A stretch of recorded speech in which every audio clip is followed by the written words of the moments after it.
Good evening, Mr. Simon Kasiate. Where are you joining me from? Well, I think I would be more interested in knowing where it is that you are. But yes, this week has been quite one of a couple of travels around the region. So right about now, I am in the Kenyan capital, Nairobi. Yeah. Having started the week in Uganda with the opening of the Asia-Africa Legislative Consultative Organization. This is an old organization that brings together countries of Asia and Africa for the common purpose of legal synergy. Started many years ago, like 1956, and we just closed the 63rd annual session that was held here. And Uganda is indeed now holding the presidency, the vice presidency of the current session. Gosh, you seem to be doing more important work than I am doing. That is without a doubt. I'm just trying to drop some rank here. But how are you doing, Mujuni? Raymond Mujuni. I'm doing well. So I think you and I were in the same city on Monday.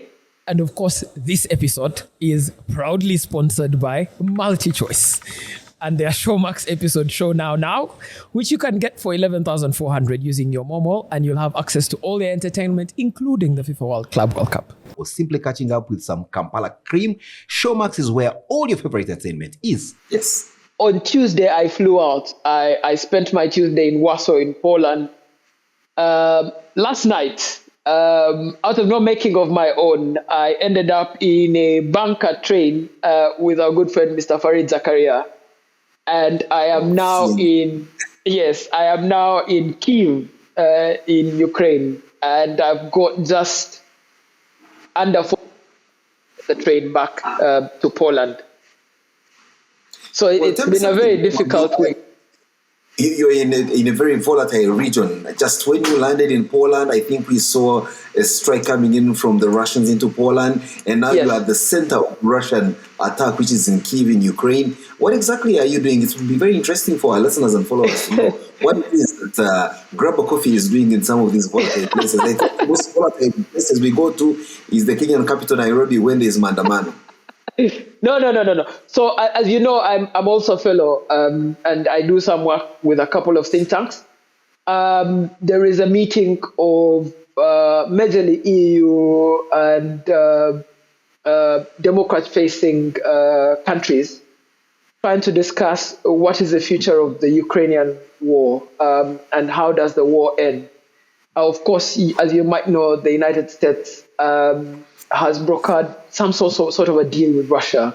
Not yet clear what that deal looks like. But of course, that deal will mean that Ukraine will have to take a position on that deal. So members of the Ukrainian legislature presidency, members of the EU have asked people that have a different worldview to come and weigh in. And of course, because I consult a lot on EU policy in Africa, so I am here particularly on that, just to share African perspectives on what I think that could look like. But yes, yesterday was a unique day for me because when I got to Poland, Warsaw, I just landed. My airport was at the hotel. They closed the airspace. And your hotel was at the airport. Raymond, it's the other way around. Your hotel was at the airport. Not your airport was at your hotel. Oh, yes. People might think I'm an airport in Poland. No. So a drone attack directed at Ukraine, and 19 of those drones crossed into Polish airspace, and Poland had to shoot them down. But to shoot them down, they had to scramble a response from the Polish airspace. So they had to shut down the airport. And for the first time in my life, Simon, I witnessed an F-35 fly off of an airport. And I can tell you it's a pretty difficult mist to see leaving. Well, beyond that, I'm sure there is the attendant the attendant circumstance where you see thousands, perhaps even tens of thousands of passengers stranded because their flights have been cancelled without any notice, and business are paralyzed, so to speak. Yeah, of course, it's a very murky scenario, and it's just a fast-changing scenario because now Poland, which is a member of NATO, as you might know, is consulting with NATO on how to perfectly respond to what they say is a violation on their soils.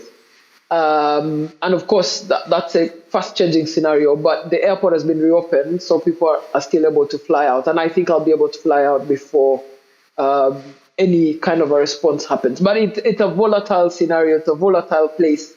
But also, it's a very interesting place. I mean, as a journalist, having been South Sudan, DRC, Somalia, I think that this is not the worst of places to be. It's really not. Like we normally say over here, there are levels to the things. There is war-torn countries in some places and how they look like. Yeah. And then there's war-torn countries in places where they are. And I don't think... No. There's a scale of destruction. I don't want to underscore that. There's a scale of destruction that has happened to the Ukrainian capital, Kyiv. Today, I scrambled a bit with some security because I asked them if I want to take me around so that I could see the city and what is happening. And I could see that there was massive destructions that had happened in the city. You see, Raymond, in Africa, when there is war and destruction, we are seeing images of starving children. Yes. We are seeing no clean water supply, no healthcare to talk about. But here you are in a country that has been faced with bombardments for double-digit months, and you still have impeccable internet connection, perhaps even more stable than mine in a progressive African country that has not been at civil war, any kind of war on its soil in the longest time ever. So that's why I say maybe there are levels to things, and that begs the question. Sometimes folks have argued and say that when there are issues of the kind that portend between Russia and Ukraine, the African voice, even though can be accommodated into the room, is not the kind of voice that possibly holds any sway. Do you believe in that school of thought? I mean, you are there as part of a group of things. Are your views listened to, and do you think you can make any traction in as far as your perspectives are concerned towards this situation from an African perspective?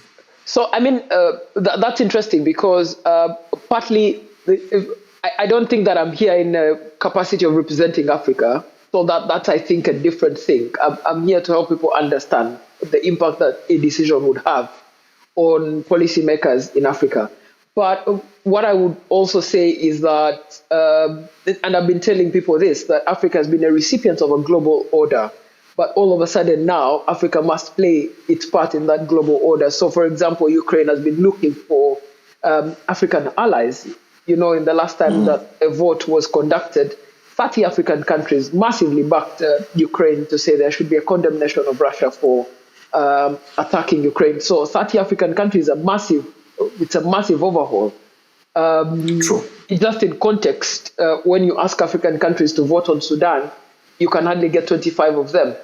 The last time 54 African countries voted together on one particular scenario was on taxation for multinationals or fair taxation in a global trade system. So definitely, Africa has we are not big players on the international stage, that's without the doubt. But we are important players nonetheless. And I think listening to Africa will start to happen a lot more. Just a final one on that question. We are looking at, of course, what has been a protracted charm offensive from the Russians on the African soil, and now riding on the back of BRICS. And you know how China has been greatly entrenched in the African grand scheme of things, from infrastructure development to propping up, unconditional grants to governments without questions on democracy and other things. How does that weigh in light of now what is considered a charm offensive by the West, having Ukraine ride on its back? Well, I mean, there are many ways to look at this. One, I think that many African countries agree with China, Russia, Brazil, that the multinational order needs to have some changing. And some European countries actually agree with that because, one, the structure of the Security Council, for example, there's no member of the African governments on the Security Council. There's no permanent member there. But also things like dollarized debt are a huge problem in terms of African countries being able to raise finances. But on matters with regard to sovereignty, I think that's where we depart. Many African countries, you will find, still insist that there should be sovereign borders, and those borders need to be maintained. We might also depart on how to conduct diplomacy during difficult periods like this one. But nonetheless, of course, there are points of agreement and points of disagreement, and that's how the global society is wired. that you might have points of agreement and points of disagreement. And one of the major points of disagreement is that one on sovereignty. And I think that's where Africa departs from Russia in terms of disagreement, that global borders are sovereign, and that includes the borders of Ukraine as it would be the borders of Uganda. And Poland, for that matter. And Poland, for that matter. So I think that on those matters, as a player on the international system, knowing that there's reciprocation in how countries are treated, no African country would want to say that sovereign borders can be violated, because you've opened the war chest up. For Uganda, you have South Sudan, DRC, which are at war.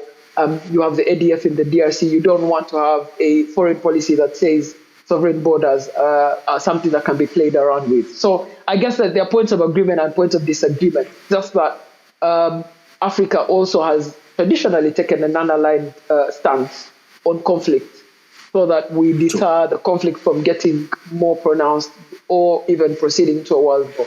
And I think that position has sort of helped in some ways, but also not helped in other ways. Yeah. Well, speaking at a time when our own president is the chairperson of the non-aligned movement, presently at the moment, one would also want to look at the issue of sovereignty when it comes to another conflict to the south of where you are, where in this week we saw Israel taking what they called a surgical or clinical operation on Qatari soil, putting out who they called Hamas terror chiefs. And now Qatar beginning to raise questions of its sovereignty and putting across sentiments that may resonate the fact that they would consider engagements that would deter any future kind of engagement. And we see the usual Belgos Netanyahu saying, look, those countries, whether it's Qatar or even Uganda, if you harbor terrorists according to their description, you either bring them to book or Israel will bring them to book, and that will include and is not limited to precision attacks on those targets on your soil without your consultation. How is that playing out in the that's also another of the difficult scenarios on the international stage at the moment. Israel didn't just attack Qatar yesterday. They attacked Lebanon, they attacked Syria. Israel bombed 5 different cities. And that is within 5 minutes. Yes, that's a clear violation of international law. And I think that increasingly many more people are stating to Israel that there are many violations of international law that Israel is engaging in, either in Gaza or in Lebanon or in Iran or in Syria or even in Qatar. Qatar is, of course, a mediator between Hamas and is the Israeli government, together with the United States. United States is, of course, a large player in the security ecosystem. So there are going to be some very difficult conversations around the manner and behavior of Israel. Today, Qatari leader invited many of the Gulf states. They were in Qatar, so you have leaders of the United Arab Emirates, of Jordan. All of them were converging in Doha, and to sort of get a response from the Arab states to what Israel is doing.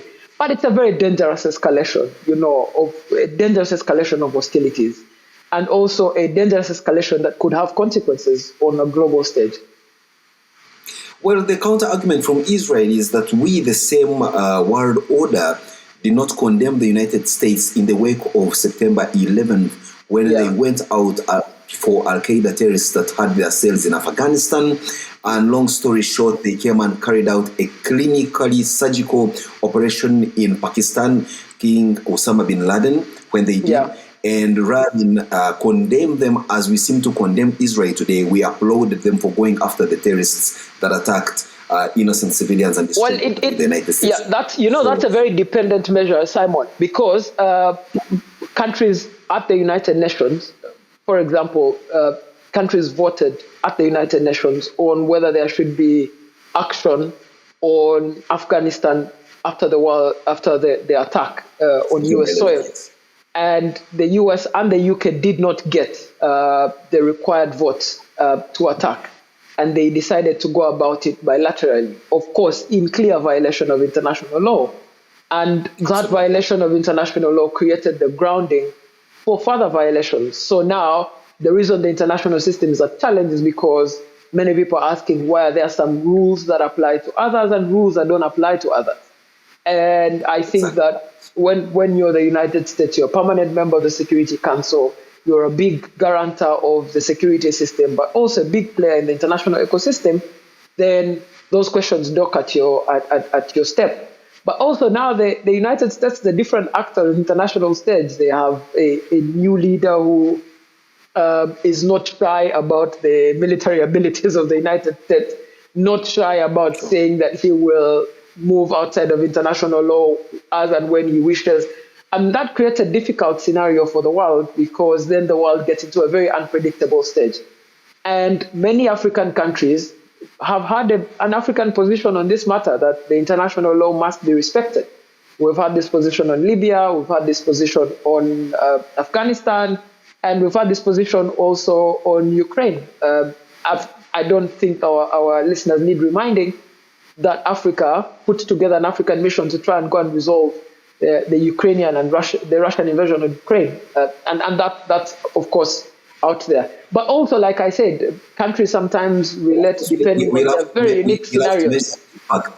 We'll have to measure impact of some of our actions, and one wouldn't be wrong to say that the impact of that African position may be as significant as the letter K in the word knife. But flipped the other way, Donald Trump has met both Putin and Zelensky to try and bring a peace deal. It hasn't stopped the bombs from raining down on Kiev. Like I told you, we should have recorded this podcast earlier, but I had to get into a bunker. That tells you exactly what things look like. So the world is not black and white. It's more gray. And in that gray is where, you need to interpret it a lot. It's also where people like me become important. I love that. We may be both away from our country home in Uganda, but let's get back to what's happening on the ground.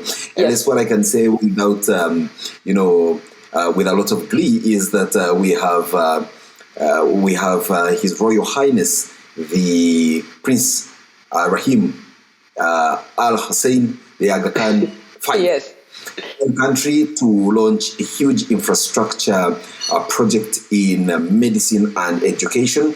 But of course, you also know that the Aga Khan, as it were, is deeply rooted in development work, is also huge in philanthropy, but also huge in other businesses, insurance, education, media, development cooperation, as I earlier mentioned. And this, I want to believe, is the first time the new Aga Khan is visiting Uganda on a state visit, following the death of his father, Prince Karim Al-Malik, in February of this year. And this coming in at this time when we are getting into when we are knee-deep into our silly season, and one of the biggest critical media houses in Uganda that has been repeatedly referred to by the president as the enemy paper, which is Monitor, part of the National Media Group, owned by the Aga Khan. Do we see conversations of that nature going to take center stage, as opposed to why the Aga Khan is actually in the country to launch this huge infrastructure project, stamp his foot, and also get to be seen by the huge community of the Ismaili Muslims, who he is their spiritual leader, that have for the longest time been waiting to see the successor of the old Aga Khan? I think, Simon, first we have to be fair to our listeners and viewers that, one, the people who have never interacted with Aga Khan, is that he's a large investor across the region. Jubilee Insurance, Bujagali Dams, Diamond schools, Aga Khan, Diamond Trust Bank, NTV, the East African Daily Monitor. He's a large investor in that regard. But also he is a tripartite partner with Uganda on development cooperation. So for Bujagali, for example, to come on board, he was a tripartite partner together with the IFC, the World Bank. Even this project he's launching is a tripartite project together with the German corporation. So he is the Aga Khan, who is the leader of the Ismaili community. When he comes to Uganda, is also an investor. And when he comes to Uganda, of course, some of those teething concerns come up to him. I feel I'm constrained by my contract to talk about some things regarding the Nation Media Group. But of course, the president periodically complains to him about the nature of reporting at the Nation Media Group. But I can also say with confidence and a strong hand on heart that there's very little interference that comes from the Aga Khan into the editorial processes of the Nation Media Group. So I don't think that will be something that they discuss at length, or that's something that occupies a lot of their time. I think the thing that will occupy most of their time will be how to bring down the tariff rates in Bujagali, and that's something you know a lot about. Because remember, the investment in the hospitality business, especially with Serena and government's deliberate move in the current national development plan to spark tourism cross-board. Exactly. So those are things that I think that there will be a lot of conversation around. He's not just visiting Uganda. He was in Kenya too. And I know for a fact that he might get involved at some point in the Northern Corridor project, which might include the railway. And sort of trying to find finance for those things, because he's one of the biggest investors again in the region. So he met Ruto, and I'm sure when he meets Museveni, there are some comparisons of knots that will happen in that regard. You see, Raymond, I like to compare the Nation Media Group as that little stone in a shoe of a giant. Yeah. That the giant, they have the ability to move all the other body parts and go about their business. But when they have a biting pain coming in from from what you may consider to be a stone in the shoe, that may affect their mobility and their ability to do certain things. I may also want to draw the parallels with a huge department store, as we know them selling all sorts of, items from home appliances to groceries. And then there's a liquor store, which is governed by different rules. For example, that a liquor store should not be open in the morning, yet the department store opens at 7 a.m. in the morning, but the liquor store should be open maybe at midday, and violations of that nature may bring a ripple effect on how the department store operates. So if you have a Nation Media Group being referred to as an enemy paper, and as you know for a fact that now journalists from the NMG are not allowed anywhere within a 1 kilometer radius from where the president is. They have been banned from covering presidential events, so they cover them from third-party engagements and all. How can we simply wish away the fact that conversation may not be had, especially knowing how President Museveni has had these conversations with the father of Prince Rahim, as we know it? Yeah, I'm sure that conversation will be hard. But also, look here, members of the Presidential Press Secretary, the Presidential Press Unit know this. And I'm sure they impress this upon the President. The Nation Media Group, as a media entity, is a very vital entity in the governance of Uganda. It's a good communication loop to know what you're doing right and what you're doing wrong. It's a platform for alternative thought. You'd never have that massive alternative thought without the Nation Media Group. It's a massive force for good in terms of legitimacy too. There's no government program you're going to do that won't end up in Nation Media Group media outlets. When I still served on the editorial board, for the human capital development, I don't think that yes, it's also a huge. Media Group has produced the most prolific journalists in Uganda who have not even broken the and we used to joke, advanced democratic frontiers. Yes, we used to joke with the president about this. That on the screen right now. Yes, we used to joke with the president about this, but that you can blame Nation Media for all you want, but every time you're looking for a presidential press secretary, you've looked to the Nation Media Group to pick one. So that's Don Wanyama, whether that's Lydia, who was previously there. Linda Nabsai, rather.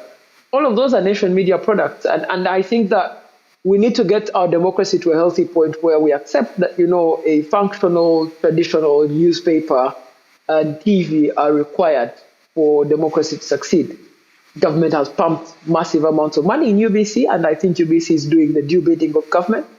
And they should be aware that, not all, Uganda is not a monolith of thought, that people have only one particular thought and one particular aspect. And I would even impress it upon the president to, when I was still there at the editorial board, every time he disagreed with something the Monitor had done or NTV or KFM, we gave him a right of reply. And every time he took it, he got it. If he wanted his article published in the Monitor, it was published. If he wanted a separate thought to be published, that thought would be published. So engagement rather than fighting is much better. But I don't think that this will be a conversation that occupies their time. I really don't think that way.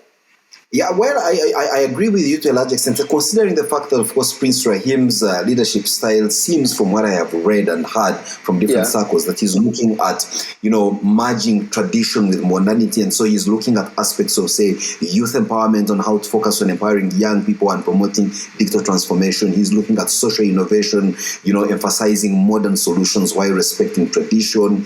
He's looking at strategic partnerships and collaborations. He just talked about his interests in the Northern Corridor projects of huge infrastructure nature, like the railway and the roads. He's looking at things like sustainability, climate change, and things in that nature. Those are obviously grand things, and we can hope that whatever it is, we have a mutually reinforcing and beneficial relationship between the government of Uganda, the Aga Khan, and of course the greater Ismaili Muslim community. Yes, Simon, we have to talk about our last story because we don't have much time. And that's the story that we've been speaking about, political plurality. Yes. In this week, members of the National Unity Platform who are nominated candidates by the Electoral Commission have suspiciously been kidnapped, arrested, detained, ended up. Some haven't been nominated, but they've also been arrested. Arrested and ended up before the courts of law. Is it political persecution? Is it justified arrest? Is it just the lack of political plurality, like we've been speaking about? That the NRM, which says they're a mass party, doesn't want another party to mobilize. See, Raymond, I have always asked myself why law enforcement, even at the level of traffic regulation, you'll find traffic officers go to hide at a spot near a hotspot on the road where they know there will be possible violation, for them to stop you and penalize you and bundle you or extort from you, as opposed to being before the location that you will possibly find yourself in violation of, to warn you of the pending danger. So questions abound. Are they policing to better your appreciation and adherence to the laws, or are they policing to catch you on a corner and then incriminate you and cripple you in every element? Talk about this case. We've seen the UPDF leadership through the Director of Information, Brigadier General Felix Kulaije, coming out very unequivocally and saying, look, these fellows earlier this year engaged themselves in an illegal parade that was of a military nature, and we told them, according to the laws of the land, this will have far-reaching consequences. And what you're seeing today is the systematic picking of the people that participated in these parades. My question is, this parade took place in the first quarter of this year. We are into the last quarter of this year, coming into an election. Nomination processes have started.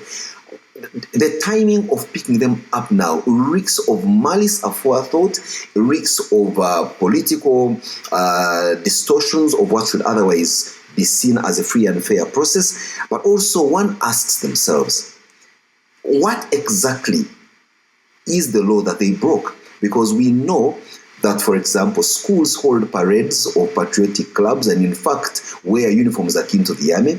We know that there is a Girl Guides and Scouts movement that also have parades. We know that the Seventh-day Adventist Church has got Pathfinders who also have parades every Sabbath. We know, so how come we've not seen, people from those arrangements being picked up for mimicking the army, and it's only Nook that is being picked up for mimicking the army in this manner, and then the selective picking of them. So for me, you asked very right. I think it goes ahead to stamp the fact that there is a bit of overzealousness in terms of officials in maybe security and armed forces to try and show that they are working hard to deliver the result that resonates very well with what President Museveni's whim and fancy is. But I think in the grand scheme of things, just the aesthetics of it speaks largely to the absence of allowing for a free and fair leveled ground for participation in politics. But as suffice it to say, let them face the law. Let's see what the court process has got to see, and we follow through with how it ends. Yeah, I mean, we'll also speak to the army spokesperson at length at some point, I think, in our next podcast. And I think that's a chance for us to grill or to really drill down this point and get from him what the army perception of opposition parties is ahead of the elections. But Simon, what are you reading this week before we close our podcast today? I'm still concluding with I'm concluding with the autobiography of Sir Alex Ferguson. I can tell you it has changed me.